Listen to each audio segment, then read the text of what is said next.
Welcome, everyone. Hanefesh is Live Conversations. I am Shulman, and I am the head of the conversations.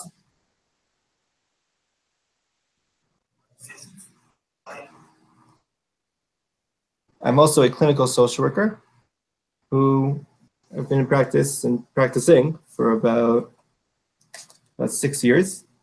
And I come to you bringing you Dr. Matish Shulman, who is a fellow for psychiatry, at Columbia University Medical Center. And he has a private practice in Teaneck, where he treats individuals with a range of psychiatric issues. So today we're going to talk about his live conversation, the opioid epidemic in America, and how it affects the Jewish community. And we'll also answer later on any questions we have from you guys. And we'll discuss different strategies for combating this epidemic and helping those with addiction to find recovery. So Matis, how did you get here today? Hey, okay, hi. All right, well, first of all, thanks for having me on the conversation. I was very excited to find out about this organization, Refuat Hanefesh, and very happy to be part of the conversation. One of the biggest issues in mental health that we deal with is stigma, and any organization that's working on that, and especially the Jewish community, which is obviously close to my heart, is really doing important work. And so I'm happy to be part of the conversation. Now, how did I get here today is a long story. I'm an addiction psychiatrist. I'm an addiction psychiatry fellow, and I actually started out as a rabbi. I was working a little bit on Hillels, and the way things worked out, I actually encountered a lot of addiction when I was working as a rabbi in college, kind of with college students. I decided, after some soul searching, I decided to make a career change. Went back to medical school, became a doctor, psychiatrist, and now I'm almost done with my addiction psychiatry fellowship, and I do some addiction research.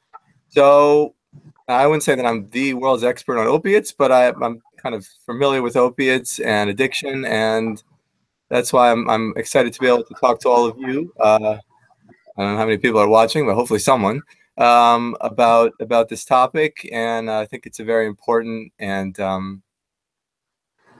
very timely topic, and the community, I think, has been talking about it a lot recently. I heard a class by Moshe Weinberger, who's a rabbi in the Five Towns in Yeshiva University. He had a very kind of heart-wrenching talk on Tisha B'Av, or I think Erev Tisha B'Av, about the opiate problem in the community. And I've seen some other articles about it, so I think it's really great that we're talking about it. I think it's also time to kind of talk more about details about what we can do and treatment, and that's part. I guess that's why I'm here. Yep, that's where you come in. This is really a great segue into our, I guess, what we're talking about today. So I guess, according to you, in your opinion, what is this opioid epidemic that we're going through? Okay, so I guess that's a great place to start. I guess the first thing I should explain or talk to everyone about is what are opiates? Well, we keep talking about this term opiate epidemic. It's kind of it's a scientific term. People may or may not have kind of ideas about it or know what it means. So just as a kind of a way of background, the brain has within it different receptors where different things happen in the brain when different chemicals hit different parts of the brain cell. So there's a receptor called the opiate receptor, which the body produces naturally certain chemicals which help deal with pain and other problems in the brain, regulate pain. So that's kind of what naturally happens. Now there are substances which a person can take into their body which act on those same receptors, and those are kind of termed in general opiates, opioids, depending on whether they're naturally occurring or man-made. And those some examples of illegal drugs would be opium, heroin. Those are kind of the opiate, the illegal, some of the most classic on the market kind of illegal opiate drugs, and then the ones that are you can buy in prescription form, which are kind of used medically. The first one was morphine. Then there was there are many others: oxycodone, hydrocodone, hydromorphone, fentanyl. And people may have heard of sort of kind of through the popular culture about some brand name drugs which include opiates as well as another painkiller, let's say like Tylenol or aspirin, like Vicodin or Percocet. So those are kind of just examples of trade names for pills which have opiate medicine in them as well as something else mixed in. But all those pills kind of make the opiates. Now, what is the opiate epidemic? What does it mean, the opiate crisis in this country? So the reality is that unlike a lot of other illicit drugs, the opiates are drugs which they're very easily used to the point where someone can overdose and die. So what's happened in this country, due to kind of multiple factors, but partially because the medical community was using so many of these medications, and for several years we were using them without really knowing some of the risks. So they were used at fairly high doses and for long periods of time. And what happened was a very large number of people ended up getting hooked on the medication to the point where they weren't using it as medically prescribed, and developed a bit of a problem. So should I keep going? Have any questions? I'll keep going. Right, so yes, so it's very interesting. So what you're saying is that we naturally have an opioid or opiate receptor. Uh-huh. Right, so that's what you were saying in the beginning, sort of that. Now, obviously, the opioids that we're referring to are manufactured and they sort of connect to that receptor. Yeah, they act on the same receptor.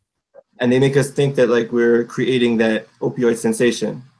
Right. So what the opiates do in the brain? That's a good point. I didn't go into details about that, but what they do in the brain is that they're used medically as a painkiller. So when a person's experiencing a certain level of pain, if they take an opiate, it decreases the pain response to some degree. The person experiences less pain. Now at higher doses, person might start feeling euphoria, which means feeling high, so to speak, like so the person could feel really great, really feel like nothing bothers them.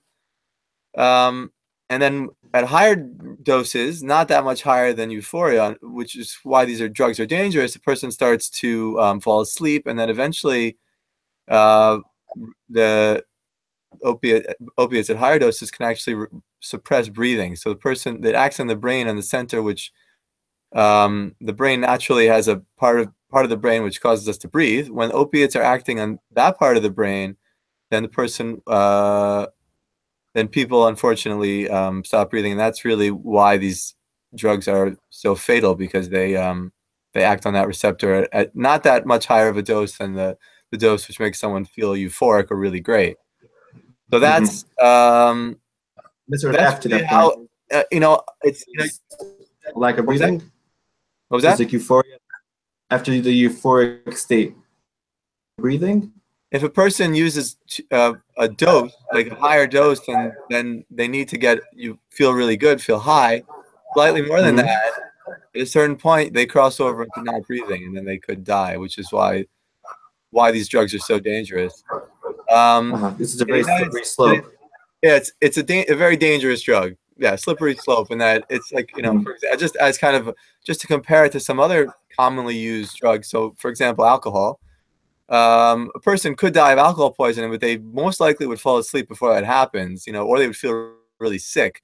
Alcohol is more dangerous kind of in the longer term, but you don't necessarily have this acute occurrence that someone will be using it just to feel great the first time, let's say at a party, and then they use a little too much and then they die, which is what happens with opiates, which is partially why these drugs are really so scary and such a big problem in this country. Or marijuana, for example, where a person will start feeling sick or paranoid or really not feel right before it's very difficult to overdose on marijuana, for example. So the opiates are a little bit unusual and unique in that they're very powerful. They act in a strong way on the brain, but they also are very dangerous and deadly. And I just wanted to give you some numbers, just kind of to give you an idea of how dangerous these are. So we know that about 1 in 5 people that use opiates chronically, meaning that they're prescribed the medications, end up developing a bit of a problem. And of the people that, once someone develops an opiate use disorder, we call it, so that means they're using opiates at high doses, they feel withdrawal when they stop using, and it's causing trouble in their lives. So someone like that, we know that there's about a 1 in 50 chance that that person will die of an overdose in every year. So it's really a high number considering. So if you think about it, in 25 years, if I see, let's say, a group of patients that have opioid disorder, half of them will be dead, which is a really scary and disturbing thing to think about when you think about kind of the number of younger people that are using these drugs. So that's kind of much higher than what was that? Other things? Is that much higher than other addictions? That's many times higher than any other addiction. It's really, I mean, other drugs obviously are dangerous. Cocaine, it's crystal meth, are dangerous medications or dangerous illicit substances. But opiates are really in a class on their own in terms of the deadliness of the drugs, and that's really what's driving what we call this. Why people, the press is calling the opioid epidemic, because people are dying of this problem. More people died this past year of opiate overdoses than people who died in car crashes, which is kind of an unbelievable thought considering how many people drive. I've also heard a number that more people died of opiate overdoses than died in the whole Vietnam War. So I mean, it's something which is really affecting the United States in a significant way, and I think probably almost everyone knows someone or knows someone who knows someone who died of an overdose. So that's really why it's a problem. And in the Jewish community, I mean, we could talk about whether it's affecting us somewhat less, somewhat more, whatever it is. But bottom line is, we're part of this community and we're part of the culture, and it's affected our community as well, as we've heard in the papers and kind of people have been talking about. So, well, the Jewish community, right? Obviously, we also go in for surgeries. We give birth, and these opiates are really given to us, pretty freely. Up until recently, it's been pretty much just given to you as sort of a status quo. Right? Right. So you give birth, and then boom, you have a Vicodin for a few weeks or some kind of opiate use. Sure. So we're obviously prone to any type of addiction. Sure, and I think that's an important point. I wouldn't say I think that the Jews are not prone to becoming. I wouldn't say that there isn't people that use at parties and end up getting addicted in that way. But I think it's important to say that and that's part of the scary thing about the opiate use and opiate crisis, is that one of the pathways to ending up hooked is often people that don't necessarily choose to, let's say, use a pill at a party or shoot up heroin at a party. Often people have an accident, they have a surgery, and then they end up using for longer than they should after the surgery. And you're right, and that's what leads to the problem. So, I mean, I'm not that I think. I mean, I'm kind of. I say that we should be sympathetic to both paths towards the use, but I think that the reality is that it's become more pervasive in our society, because even people that didn't necessarily go out and they use in a place where they were offered drugs illegally, that's another whole group of people that are ending up hooked on opiates as well. So I think from a treatment perspective, obviously we treat everyone, but I think it's just increasing the numbers of people that are having this problem. Do you see this as sort of like affecting the Jewish community more than, say, other similar sort of tight-knit communities in any way, or do you think that I really couldn't say, but I think that the reality is that we are affected as part of the community. I think, the way I think about it is that this is the way I think about illicit drug use in general, is that in every community there's a portion of individuals, just because of the way the human brain works, the way psychology works. There's going to be kind of a spectrum of people that are kind of more experimental with what they try, maybe that have other reasons to, let's say, turn to drug for whatever reason. Let's say they have an underlying ADHD or depression, anxiety, so people are looking for something to help them feel better. And in every community that there's a spectrum of people, and the Jewish community included. And what happens is that some of those people are going to be out at parties and experimenting, and because of the society we live in, it's not going to be where, let's say, maybe 50 years ago or 25, 30 years ago, maybe people would try marijuana, or they would try LSD, or they try something else, or alcohol, or whatever it is. But now I think that they might be trying those things, but they might also be trying an opiate, which is, as I said, it's kind of a drug with a different kind of level of addictive potential. It's very addictive, and it's very dangerous. So I think, and I think that's it's affecting the Jewish community like every other community. So I think there are, I think that we're really not, we can't really pretend that we're immune to it, and I think that I think we're starting to realize that. So that's kind of how I would say it. Mm-hmm. That makes a lot of sense. We can sort of now talk about sort of like how we're supposed to view people who had this type of addiction.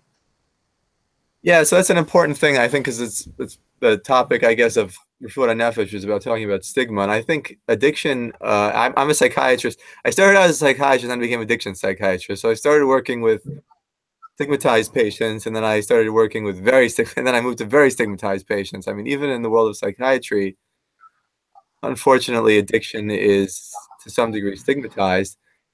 And I think the community in general, I think everyone who's listening, anyone who hears this, should think about, in their own minds, how much society affects how when we naturally see someone or hear about someone who has a drug or alcohol problem,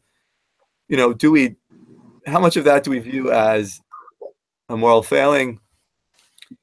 Do we start thinking about people as saying, oh, they chose that, it's their own problem, why should we really help them?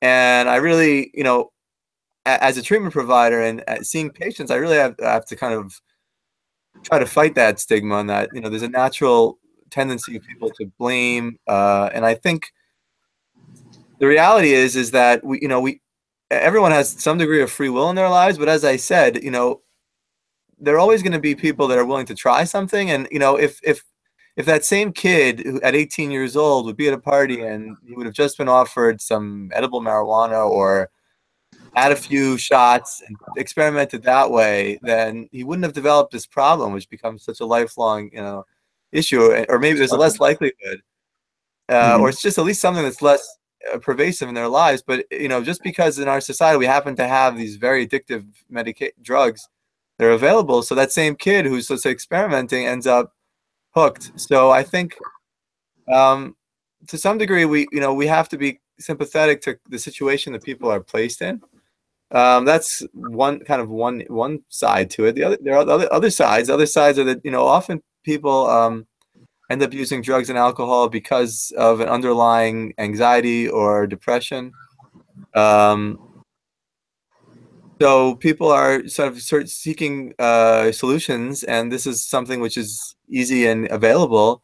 And maybe it's something we have to think about in general, about trying to provide stronger psychosocial and psychological and psychiatric supports. But people end up using, and then they end up getting hooked because that was what was available at the time.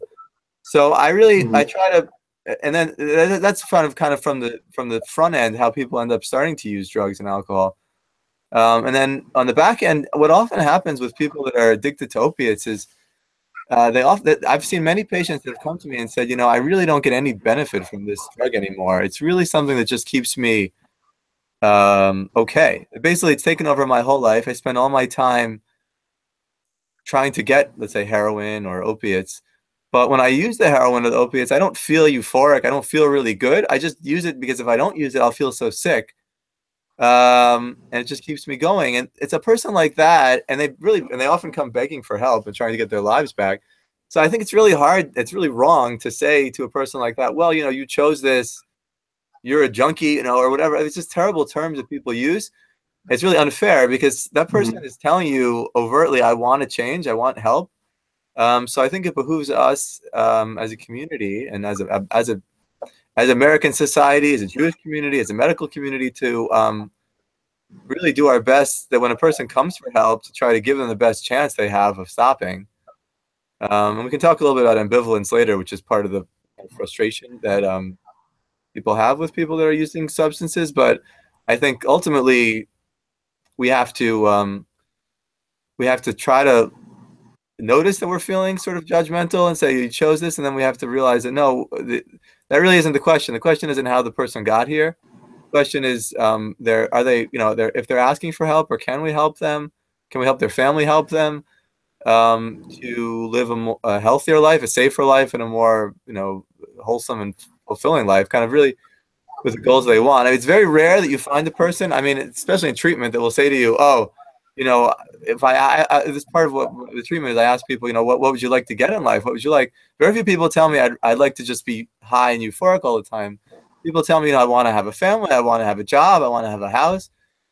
And the drugs are getting in the way. And the goal is to try to help those people get there. I think that's what we really need to do. I'll have to reflect as one point you had. It was really, I thought it was really profound. It was sort of that this, at some point, it's not about the euphoria. It's really just about keeping their brain balanced. You said that there's an opioid receptor already in our brain, and as long as we keep feeding that receptor, at some point it just becomes, I need that to constantly be fed. Otherwise, I go through, all those withdrawal symptoms. And yes, right. And I think that leads to another point I wanted to talk about. So I think that's an important point that a lot of people don't necessarily understand, that especially with opiate addiction, with other addictions it's true as well, but particularly with opiates, the brain gets tolerant to the medication or to the substance, the illicit substance, which basically means that the brain's normal point changes. So let's say for someone who's never used heroin before, if they used a certain amount, it might be so much they would overdose. But the person that's been using opiates or heroin, their brain gets used to using that amount, so that in order to just stay kind of normal the way, let's say, a person's never used then they need to keep using that amount of opiate every day. And when they stop using, they go into very, very unpleasant symptoms of withdrawal, including, let's say, very bad diarrhea, vomiting, feeling very anxious and nervous, which lasts for about 5 to 7 days. And then in the acute stage, it actually lasts for much longer. People have trouble sleeping, trouble eating for a really long time. And the medical community kind of has been, we learned from our mistakes. I think that for many years, people were treated for opiates by basically saying, we have to get you through this withdrawal time. So they were put into special detox units where they were given medicine to make them feel a little better. And they said, well, once we get you through this withdrawal, then, this first 5 days or 7 days or whatever it is, then you'll be okay. And then we'll get you into, let's say, groups, and then that'll be enough.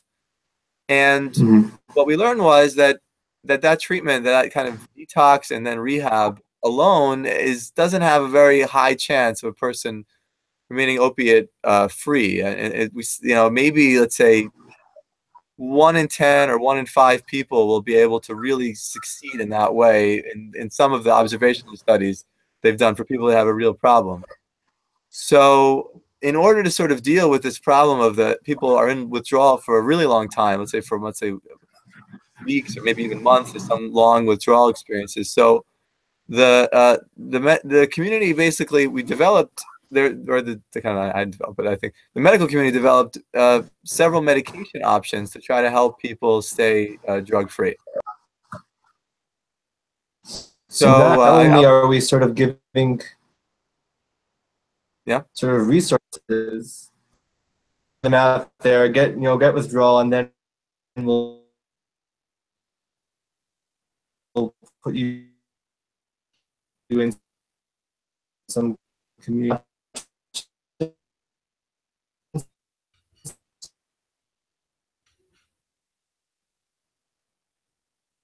Sorry, you're fading out. I can't hear you too well. I don't know if everyone else is having a problem.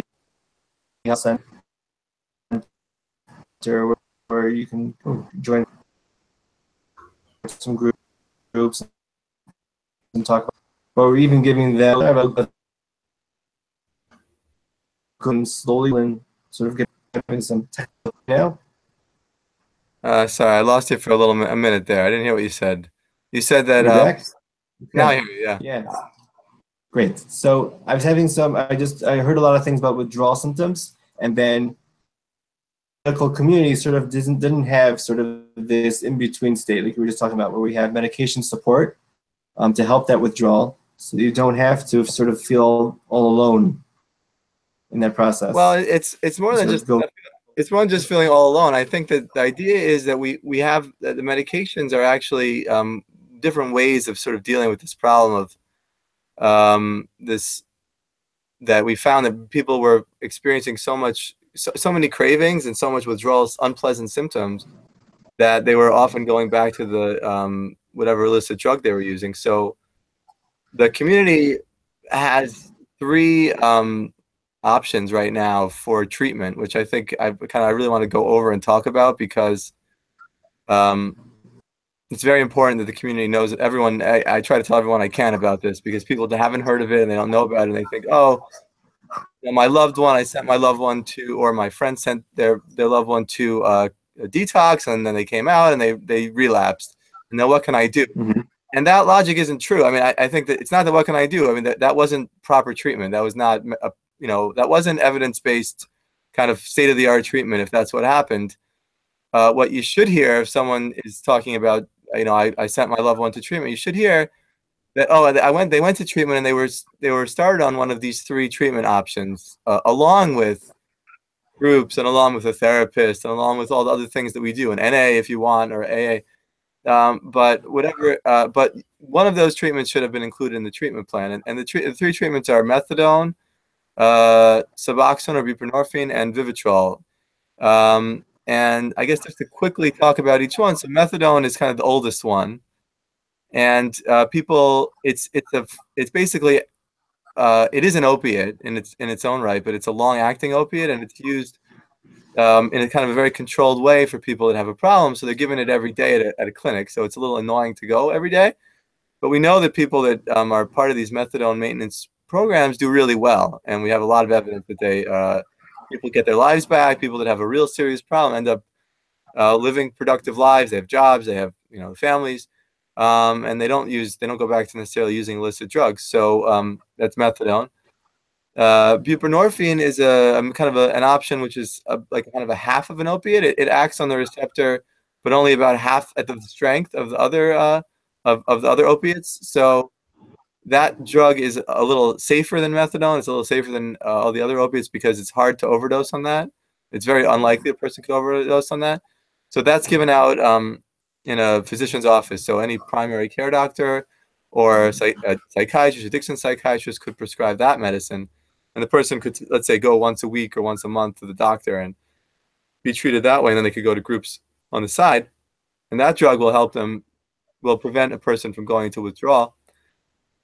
And then the last option, medication option is actually, it works the opposite of an opiate. So it actually blocks the receptor. It doesn't act on that receptor. It actually blocks the opiate receptor, so that if a person would use opiates or heroin as another illicit drug, they wouldn't get any effect from the drug. So it would prevent them from wanting to use the drug, and also would prevent them from overdosing because it blocks the receptor.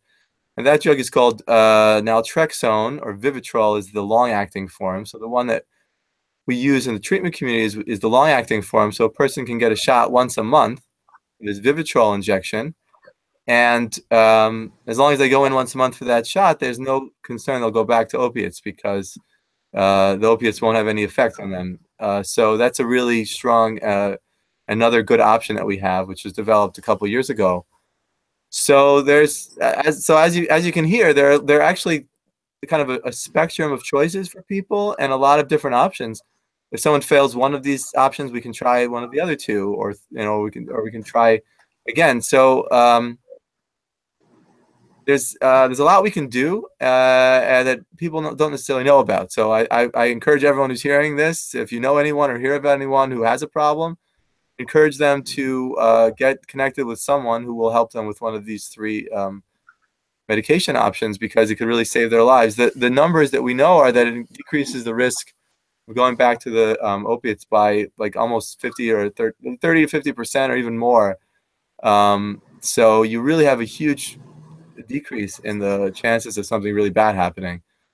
So with three different options, then you have more avenues to get recovery, or it sort of improves your odds to become recovered? I didn't hear what you said. What was your question? So with these three options, you have sort of different avenues in where you can become from the sort of the addiction, whether it's the first two options, which seem to be utilizing the opioid receptor, or we block the opioid receptor, so even if you do go back to the drugs, it won't really give you that same high. Right. To sort of have different ways of really attacking the issue. Mm-hmm. So I guess, like, what can we do if someone is sort of, they don't even recognize that they are addicted, or don't see the sort of the consequences of their addiction? That's a great question, and that's an important point to raise, because it's obviously a big issue in people with substance use disorders in general, that oftentimes they're not seeking treatment, right? That I think that maybe I put the horse there, and that I was telling you the treatment. So those are treatments for people that are willing to accept treatment. We can get into treatment, but oftentimes people aren't there; they're before that point in their lives. So what can we do to help? So there's a lot we can do, and people shouldn't throw up their hands and say there's nothing we can do. So with regards to the person themselves, as a treatment community, if we can just get them in the door to see a doctor or a therapist that is skilled in addiction, there's kind of a whole approach to talking to people called motivational interviewing, where the goal is to kind of help people have conversations about change. Historically in our community, we were very confrontational, and we told people, you got to stop. We talked about tough love and just being honest with people, and we know actually that doesn't really work. And I would suggest to everyone to sort of probably shy away from that in dealing with someone who's not motivated for change right now. What we think works better, and what we kind of experience shows us works better, is talking to the person about their values and goals, trying to keep lines of communication open, and trying to bring out within an individual their own kind of intrinsic reasons for change. So, I'm not going to teach everyone how to be a motivational interviewing therapist, but I would say that if we can just get people in the door to the evidence-based treaters and providers, then I think there's definitely a possibility for helping people to move closer to change. Now, with regards to families, oftentimes the person themselves refuses to walk in the door. So even there, I think we can do better as a community, and and I think in terms of educating ourselves and what's possible. Historically, there was support groups there's one called Al-Anon and Nar-Anon, which are based on the AA model, which basically ask, and they help, and they're certainly useful for people. And they basically ask family members to disengage with love, to stop helping their family member use kind of inadvertently by providing, let's say, support when they shouldn't be, and also to take care of themselves. That's kind of the major theme, which is helpful to some degree. But I think we have other approaches which have been developed by some of the treatment community, where we can help teach families to actually talk to their loved ones about change, have conversations, and as well as to deal with some of the contingencies, meaning if something goes wrong or if a person's not doing what we think they should be doing, how can we use whatever relationship we have, however we're helping that person, in a way that's productive to move them towards treatment, as opposed to just cutting them off and saying, okay, well, you're not listening to me, I'm going to throw you out of the house onto the street. I mean, obviously that's the last resort. It's not where we want to go. So we want to try to do things kind of in a logical, thought out way, which maximizes the chance of getting people into treatment. So the approach to that is called CRAFT, Community Reinforcement and Family Therapy approach. And it's an approach which is kind of somewhat difficult to access for a provider, but you can actually find a lot of really good online resources for that. If you or someone you know has a loved one with a problem, I'm not making any money off of this. I feel like if you or someone who knows a problem, check this website out. I have no financial connection with this website. Actually, a friend of mine wrote it, but it's you can access it for free. It's called the 20-minute guide, and it's 20-minute guide for I think it's for families or for loved ones, and it's from an organization called the Center for Motivation and Change, and has a really nice overview of craft. And if you want to learn more about it, that's a great way to start. There's books about it as well, which you can look into. But again, I think often when I talk about this, no one's heard of this, and the evidence is there was a study that they did in the 90s where they tried comparing different approaches to getting people into treatment, and craft doubled the chances of the other approaches of getting people into treatment. So it's really a kind of a powerful intervention, and I think if we access it, we'll double the number of people, number of our loved ones that enter treatment and hopefully do really well. Sure. I see a can I ask? Is that you or is that someone else? Yes, me. Okay. So it's so phenomenal. I guess the sort of the long term, it's forever. We've always heard about this bottoming out, or it's hit sort of rock bottom. Sure. So you're sort of talking about how that's not really working so well, and this craft can really give you alternative ways to support or motivate a friend to really get some treatment. Yeah, that's exactly what I'm saying. I'm saying that we shouldn't wait for our people to hit rock bottom before we try to do something to help get them into treatment. I think that we can that it's difficult because there's often a cycle of guilting, nagging, yelling, and so therefore that often isn't helpful. Let's say if someone's tried it many times, not working. So obviously at that point, maybe if you're not going to change that approach, so then the only thing that's going to happen is rock bottom. But the approach of craft is to say, well, let's try changing the way we talk about things. Let's try catching things earlier before we hit rock bottom. I mean, obviously, once someone hits rock bottom, maybe there'll be a greater chance they'll come in, but not necessarily. I mean, I think the evidence is that's not necessarily true. Yeah, I mean, I think that we can do better. Yeah. Very cool. Before we sort of wrap up, I'd love to have the viewers ask some questions, and we have sort of a couple of minutes to really ask Dr. Shulman, sort of what his opinions are on different questions that we have. So I guess just to recap, I would love to use to sort of just have from here. What was that? I just love to hear any conclusions or concluding thoughts that you have on this. Sure. So I think first of all, I want to again thank everyone for listening and for tuning in. I think it's great that I guess everyone who came is interested and involved. I think we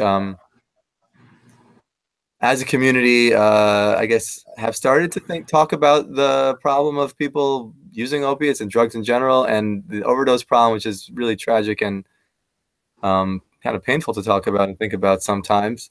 But I guess I want to try to be optimistic about the future, and I guess if we've experienced loss, if people have experienced loss, then we can try to use that as a way of looking to the future and trying to help others. And let's try to educate ourselves, dedicate resources to the problem, and hopefully, if we do that, then we'll be able to have everyone in the community will live a more fulfilling life, safer lives, and we can help. Hopefully, the opiate crisis will just be a thing of the past and not something that we have to keep hearing about in the news and talking about, and kind of have to talk about kind of going to funerals and things, which is really what's been happening now. Okay, so one person I see writing in is sort of asking a little bit before, we were talking about sort of the connection of how a person sort of gets on to this addiction road or opioid issue, is sort of like, how does that sort of happen if I'm sort of I'm coming home from surgery and I'm not even trying to go to parties, I'm really just a regular guy. I get some knee surgery, and then it's sort of like I'm prescribed these medications I'm supposed to do, I'm supposed to take, Like, how am I? Like, what signs am I supposed to sort of look out for? Sure. If it's so slippery. Sure. It's a great question. And the things, I guess, first of all, I would say that the medical community has gotten a lot smarter. And I think going forward, people should be a little less concerned about this in terms of their doctor overdoing it, because we've learned, and the surgeons have learned, and the kind of states have regulated this a lot more, that that the prescriptions are going to be for much shorter periods. So if anyone's written a prescription for an opiate for more than 7 days, then that's already, I guess, a red flag, because most states require that only a 7-day supply of opiates after a surgery or less. I think New Jersey it's 4 or 5. I'm not. It's a very low number of days. So using if it's, let's say, someone who's never used an opiate before, so they should try to limit the number of days they use opiates. They should also try to switch to a Tylenol or ibuprofen, which are much safer alternatives. There was just a study in one of the major medical journals showing that those drugs seem to work just as well as opiates for acute pain. So try to switch to that as soon as possible. Now, the signs to look out for in terms of a problem are if you're using more than you're prescribed in one day, if you are running out of your prescriptions earlier than you're supposed to, and you have to call your doctor and say, I ran out early, I'm not sure why, I forgot. Maybe I took extra, I don't remember. Those are kind of the red flags. Another thing to kind of be careful of is there is actually a subpopulation of the population of people who opiates have kind of an opposite effect. Most people who use opiates, that makes them tired and kind of, they call them downers. So they're kind of suppressants or depressants of the brain, so they make the brain slower. If a person experiences the opposite when they take an opiate, if they are sort of feel really great, a lot of energy, and they feel like they can do more, that's a risk factor for getting hooked. And let's say if someone takes them for 1 or 2 days, I would think more seriously about trying to switch right away to non-opiate painkillers in that situation. And then you could talk to your doctor. There's a lot of alternatives. There's injections. There are a lot of different options which can be used for pain. Nothing works perfectly for pain, and we could have a whole nother talk about pain and how we sort of think about pain, which we don't have time for tonight, I don't think. But that's what I'd say in terms of things to look out for.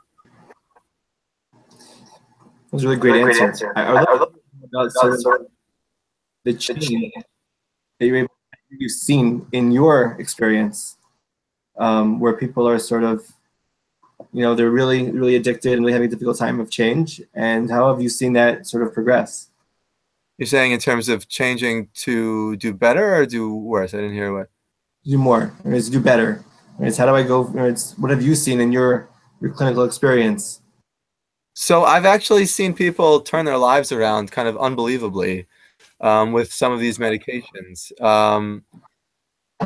Yeah, I've seen people who really feel like their lives are out of control, and then, sometimes to the point where they don't even want to stay on the medication, which is a separate discussion. But after, let's say, 1 or 2 shots of the Vivitrol injection, so 1 or 2 months, they really feel like they're back to work, they're back to their usual selves. Usually after, the progression is that people usually don't feel well for the first few weeks because they're switching from high doses of opiates to something else.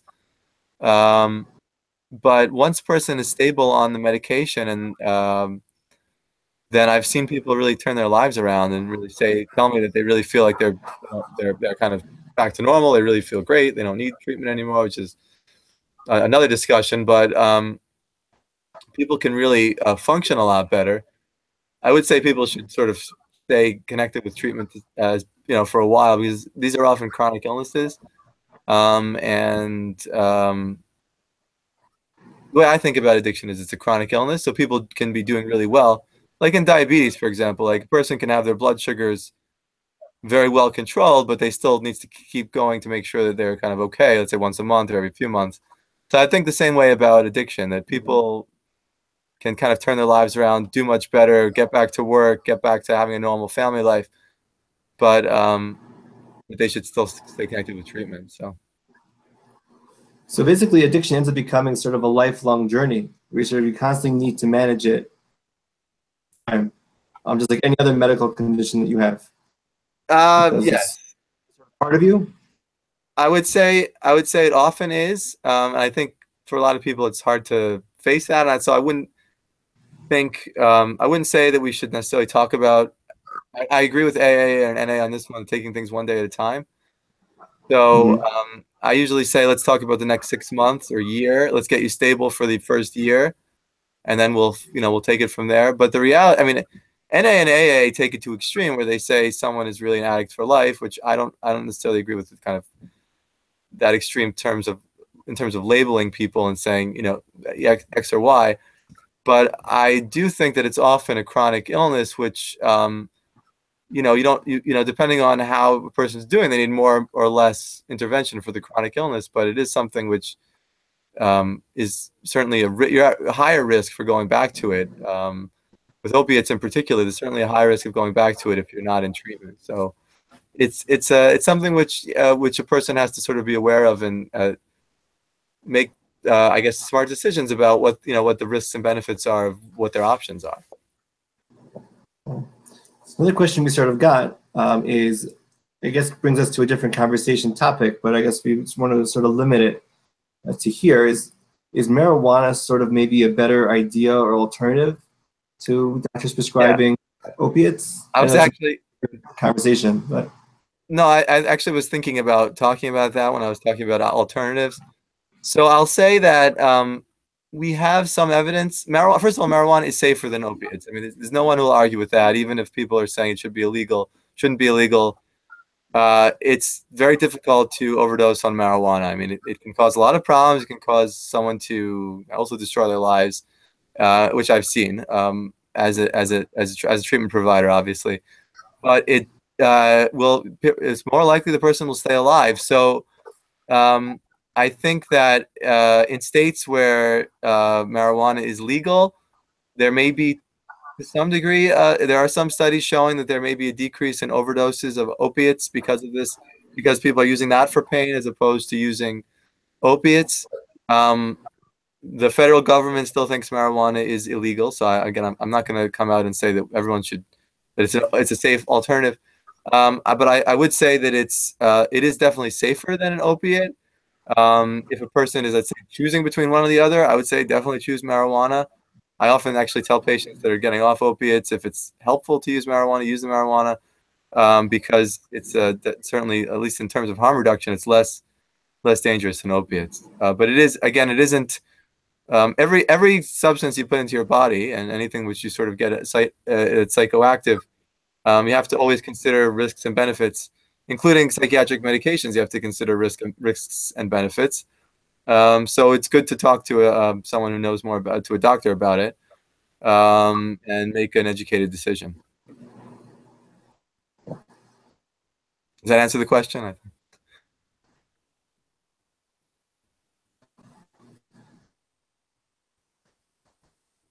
You with me? Very cool.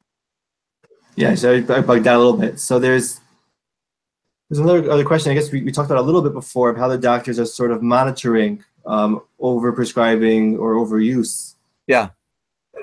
So I guess, is there some kind of are there rules, regulations more, or is it just that doctors are realizing that, hey, this is not a great idea, let's sort of have a different way of monitoring it? There's actually, it's the former. There is rules and regulations now. So the government has come to realize how big of a problem this is. Obviously, it's a huge issue if people are dying. I mean, it's tragedy that we're facing as a community, as a society. So the government has put in there's different approaches to how to help decrease the number of prescriptions people write. So as I said, some states have laws that a doctor can never write more than a certain number of days of opiate after a surgery. So maybe 5 days, maybe 7 days, but they limit the number of. Usually, it used to be that people could write for 30-day supply, and so now it's only for a shorter period.